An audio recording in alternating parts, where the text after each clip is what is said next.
Assalamualaikum warahmatullahi wabarakatuh.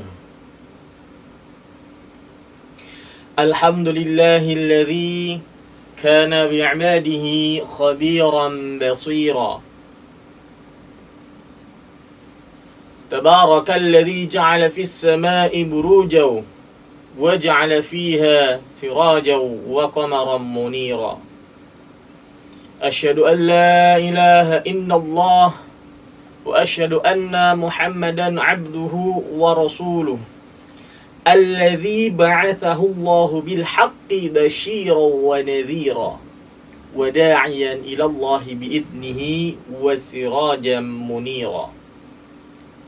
Allahumma salli alaihi wa ala alihi wa sahbihi wa sallama tasliman katsira, amma ba'du. Allah Subhanahu wa taala berfirman di dalam surat Asy-Syura ayat 40.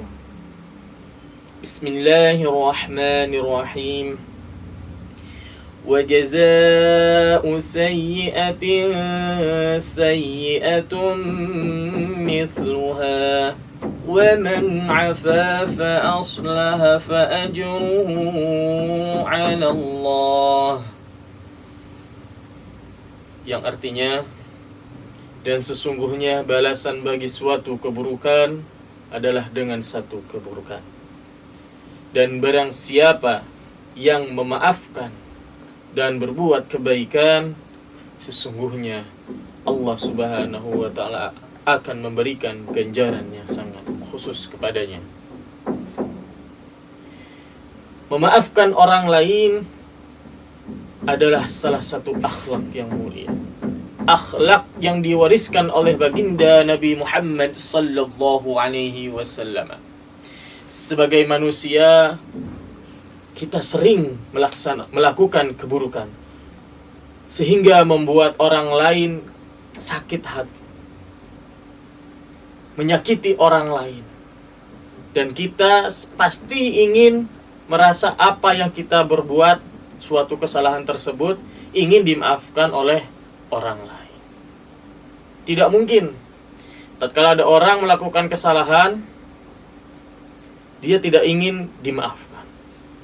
Tidak mungkin ingin dinasehati di depan umum, dimarahin, tidak mungkin. Ingin dipermalukan, tidak mungkin. Tatkala ada orang melakukan kesalahan, apa yang dia inginkan? Dia ingin dimaafkan. Dia ingin dinasehati. Apakah setelah ingin dinasehati dengan keras? Tidak. Dia ingin dinasehati dengan lemah lembut. Begitu juga kita. Tatkala kita disakiti, maka mari kita memaafkan orang lain. Jangan dipendam. Jangan jadi orang pendendam.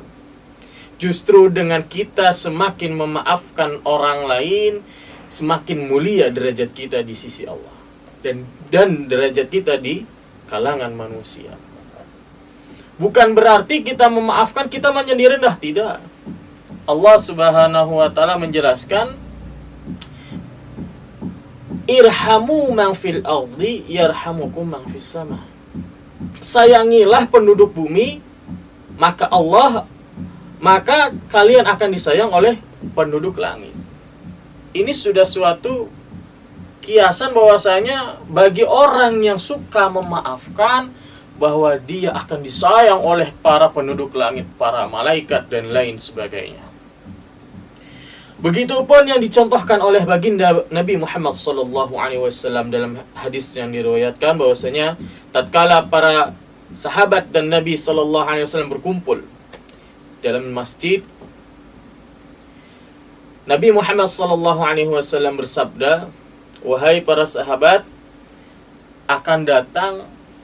sebentar lagi akan datang penduduk surga, ahli surga. Maka sahabat langsung spontan melihat ke pintu masuk masjid. Siapakah sahabat yang dinyanyikan Rasul masuk surga? Yang dipikirkan oleh para sahabat siapa? Abu Bakar As-Siddiq, Umar bin Khattab, Utsman bin Affan, Ali bin Abi Thalib. Tapi ternyata tatkala masuk ke dalam masjid, para sahabat kaget. Seseorang mengambil sendalnya, taruh dihempit di ketiaknya. Ternyata orang biasa, sahabat biasa yang tidak terkenal, yang tidak masuk dari kibarus sahabah. Kemudian keesokan harinya, tatkala berkumpul lagi di masjid para sahabat dan Nabi Muhammad SAW, Nabi bersabda, akan datang seseorang penghuni surga. Dan para sahabat terkejut, ternyata orang yang kemarin. Sampai 3 hari berturut-turut, ternyata orang tersebut dijanjikan masuk surga. Maka Abdullah bin Umar penasaran. Apa amalan yang menjadikan dia masuk surga? Menjadikan dia dijanjikan oleh Rasul masuk surga? Akhirnya Abdullah bin Umar datang ke rumahnya. Tatkala selesai dari masjid, mengikuti ke rumahnya, datang, Assalamualaikum ya akhi. Abdullah bin Umar minta izin untuk menginap di rumahnya. Dengan tujuan, apa rahasia amalan yang dikerjakannya. Di hari pertama, Abdullah bin Umar salat malam, bangun malam salat tahajud. Dan dia melihat orang tersebut tertidur pulas. Di pagi hari, Abdullah bin Umar melaksanakan sholat duha, dan orang tersebut melaksanakan aktivitas seperti pada umumnya. Kemudian di sore hari, Abdullah bin Umar perbanyak tadarus, dan orang tersebut masih melaksanakan aktivitas yang seperti biasanya. Di hari kedua pun seperti itu. Tidak terlihat tanda-tanda orang tersebut melakukan amalan yang istimewa. Begitupun di hari ketiga, orang tersebut seperti biasa saja. Akhirnya orang tersebut tatkala ingin pamit dari rumahnya berkata, wahai saudaraku, sebetulnya apa amalan yang sehingga Rasulullah menjanjikan dirimu masuk surga? Maka apa kata saudara tersebut? Dia menjawab bahwasanya aku tidak melaksanakan amalan-amalan khusus. Bahkan mungkin amalanmu yang lebih banyak, lebih besar di sisi Allah. Aku hanya setiap sebelum tidur memaafkan orang-orang yang bertemu denganku, yang berbuat jahat kepadaku, dan mendoakannya untuk sukses di dunia dan di akhirat. Maka Abdullah bin Umar berkata, inilah amalan yang menjadikanmu masuk surga. Karena tidak mudah untuk memaafkan orang lain dengan betul-betul ikhlas. Sulit, apalagi kita di zaman yang sudah berubah, di era yang sudah modern. Tatkala memaafkan orang lain ini sulit. Maka di sini Allah Subhanahu wa taala istimewakan orang yang mudah memaafkan dan menempatkannya di surga yang khusus. Kemudian apa yang lebih hebat lagi? Yang lebih hebat lagi adalah orang yang mukhlisin. Innallaha yuhibbul mukhlisin. Bukan hanya memaafkan, melainkan dia memberi. Nah, ini salah satu obat bagi orang yang tatkala ingin memaafkan tapi masih merasa benci.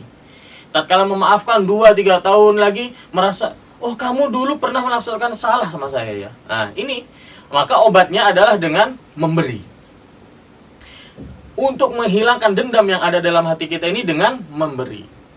Oh kamu melaksanakan menghina saya kemarin, saya kasih duit 1 juta. Nah ini luar biasa, ini derajat yang paling tinggi. Ini pun dicontohkan oleh Rasulullah SAW tatkala di posok pasar Madinah ada seorang kakek tua yang buta. Rasulullah SAW datang dan menghampirinya. Bahwasanya dia mengatakan, jangan percaya Muhammad, dia itu adalah pembohong. Jangan kau percaya Muhammad, bahwasanya dia adalah penyihir. Jika kamu berkata dengannya, maka engkau akan tersihir. Mungkin kalau kita merasa sakit hati, mungkin sudah buta menghina pula di pasar. Orang berlalu lalang di sana. Banyak semua yang melihat. Tapi apa yang dilakukan Nabi? Nabi Muhammad SAW memberikan makanan kepadanya, memberikan uang kepadanya, dinar, dirham kepadanya. Dan beliau menyuapinya langsung ke mulutnya dengan lemah lembut. Keesokan harinya dihina lagi, beliau menyuapinya lagi. Sampai suatu ketika, tatkala Nabi Muhammad SAW wafat, Abu Bakar As-Siddiq menanyakan kepada anaknya, "Wahai anak Rasulullah SAW, apa amalan yang belum saya laksanakan selama Nabi Muhammad hidup?" Maka anaknya menjawab, "Engkau belum melaksanakan satu amalan Nabi, yaitu memberikan makanan kepada seorang buta di posok pasar tersebut." Maka Abu Bakar As-Siddiq menghampiri pasar, ke posok-posok, ternyata ketemu si buta yang menghina Rasulullah SAW. Maka tatkala Abu Bakar As-Siddiq menyuapi si buta tersebut,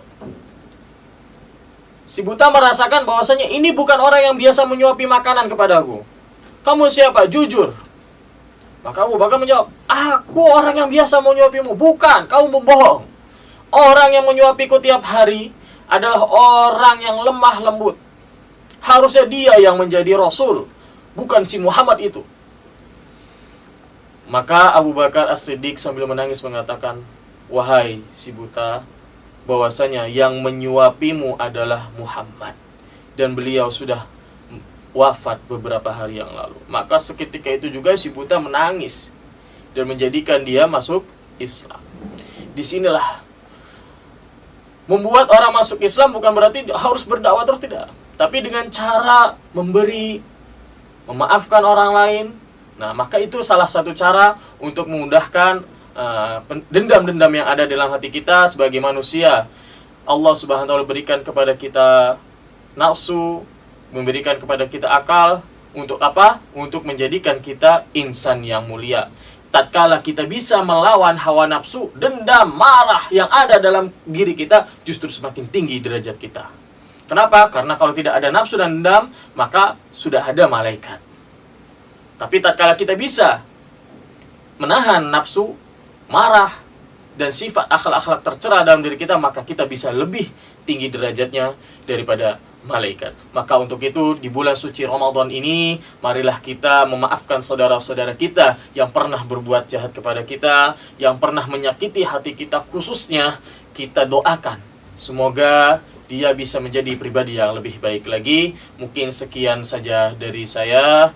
Mohon maaf jika ada kesalahan. Semuanya murni dari kesalahan saya. Dan jika ada benarnya, datangnya dari Allah Subhanahu wa ta'ala. Billahi taufiq wal hidayah. Wassalamualaikum warahmatullahi wabarakatuh.